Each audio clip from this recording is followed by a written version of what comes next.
नमस्कार मित्रमैत्रिणींनो. अजितदादा पवार यांनी शेवटचा कॉल कोणाला केला होता, ते शेवटी कोणाला काय बोलले होते, याबद्दल आपल्या सगळ्यांना उत्सुकता आहे. खरं तर खूप लोकांना ही सुद्धा उत्सुकता आहे की नेमकं खरं काय झालं होतं. काही लोकांना असं वाटतं अजितदादा अजूनही जिवंत आहेत, काही लोकांना असं वाटतं की ते गेलेलेच नाही आहेत. आणि या सगळ्याच्यामध्ये आज सकाळी सकाळी अजितदादांचा शेवटचा कॉल आम्हाला आला होता म्हणून श्रीजित पवार हे अजितदादांचे चुलत पुतण्यात त्यांनी दावा केला. सकाळी एक प्रेस कॉन्फरन्स घेतली आणि त्याच्यामध्ये त्यांनी सांगितलं की ते प्लेन क्रॅश होण्याच्या 9 मिनिटं आधी, म्हणजे सकाळी 8:37 अजितदादांनी ह्यांना कॉल केला होता. तो कॉल प्रचंड व्हायरल होतो आहे, लोक परत चर्चा करत आहेत. तो कॉल मी तुम्हाला ऐकवणार आहे. त्याच्यामध्ये अजितदादा जे बोलले ते पण खूप महत्त्वाचं आहे. त्यांची विचारधारा काय होती हे सांगणार आहे. पण ह्या सगळ्या गोष्टींमुळे जे अजितदादा खरंच गेले का, त्यांच्यासोबत खरंच ॲक्सिडेंट झाला आहे की कोणीतरी मुद्दामून केलं, ह्या ज्या चर्चा गल्ली बोळांमध्ये, पारावर, रिक्षामध्ये, गाड्यांमध्ये, कुठेही तुम्ही जा, सगळीकडे हीच चर्चा आहे. आणि ह्या चर्चेला अजून जास्त जे आहे ती हवा मिळते आहे. आता अजितदादांचा तो कॉल ऐकूया आणि नंतर पुढे पाहूया अजितदादांना याच्यात काय म्हणायचं होतं. Hello hello. अरे बाबा, दिगंबर दुर्गाडे गेले अनेक वर्ष माळी समाजाचा माणूस, अख्ख्या जिल्हा बँकेचा चेअरमन मी केलेला आहे, अख्ख्या जिल्हा बँकेचा. ही बँक तर एवढी एवढीची, तुम्हाला माहिती नसतं, काही नसतं. काहीतरी आम्ही पण सगळ्या जाती धर्माला बरोबर घेऊन जातो बाळा. आहे दादा, म्हणजे मला जे वाटलं ते मी तुमच्यासाठी नाही सांगितलं. मान्य आहे, मला काहीच नाही. परंतु माझा त्याच्या तसं नाही. माझा आज आपण प्रामाणिकता आता आपल्याला मदत होईल म्हणून. बरोबर आहे, परंतु त्याच्यात माळी समाजाला मी जिल्हा परिषदेची उमेदवारी आता सुप्या गटातनं दिलेली आहे.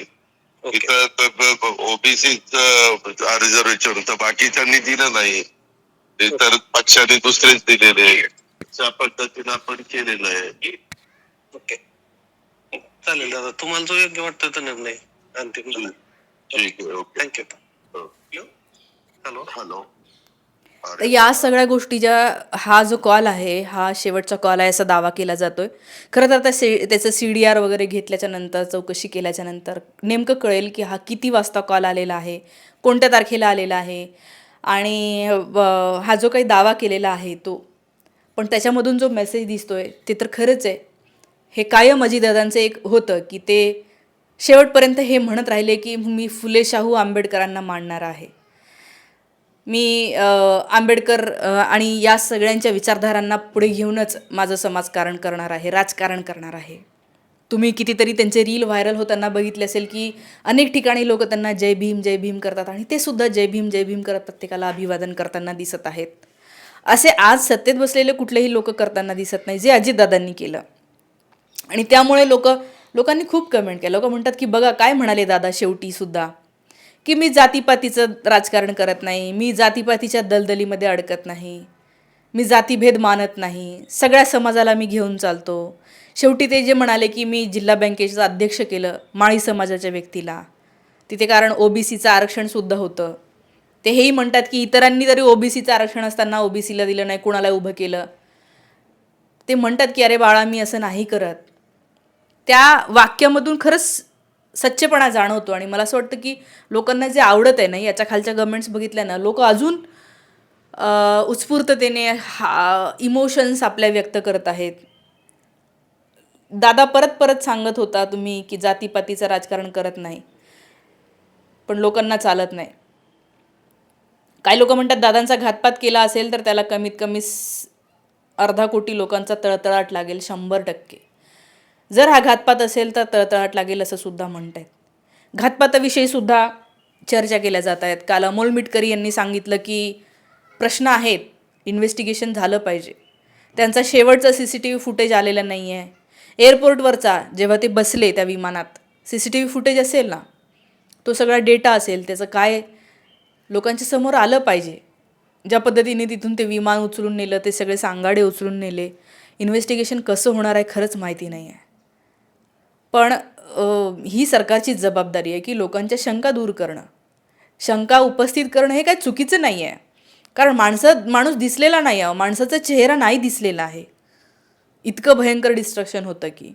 आणि त्यामुळे ह्या शंका आहेत, तर त्या शंकांवर निरसन कधी होईल? जेव्हा पूर्णपणे इन्व्हेस्टिगेशन पारदर्शकपणे होईल, लोकांना कळेल की ओके असं असं झालेलं आहे, आणि तेव्हा लोकांचा संशय मिटेल. पण हे शेवटचा कॉल आता खूप जास्त व्हायरल होतो आहे.